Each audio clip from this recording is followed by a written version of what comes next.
নেতৃবৃন্দ কারাবরণ করেছে। শাপলা চত্বরে আমার দেশের কওমি মাদ্রাসার তরুণ সন্তানরা জীবন উৎসর্গ করেছে। ভারতীয় আধিপত্যবাদের বিরুদ্ধে, মোদী বিরোধী, ভাস্কর্য বিরোধী আন্দোলনে বাংলাদেশের ইমানদাররা, ইসলামপন্থীরা জীবন দিয়েছে।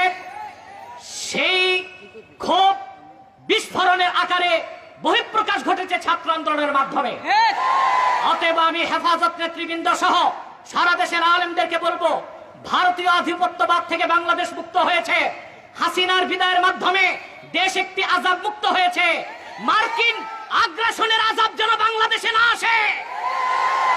ইউনূস সাহেবকে বলে দিচ্ছি, আলেম ওলামা পীর মাশায়েখদের সিদ্ধান্তের বাইরে যুক্তরাষ্ট্রের কোনো এজেন্ডা বাংলাদেশে বাস্তবায়ন করতে দেওয়া হবে না। সেজন্য প্রয়োজনে আরেকবার বাংলাদেশের মুসলমান রক্ত দিতে বাধ্য হবে। ওয়া আখির দাওয়ানা আনিল হামদুলিল্লাহি রাব্বিল আলামিন। ওয়াসসালামু আলাইকুম ওয়া রাহমাতুল্লাহ।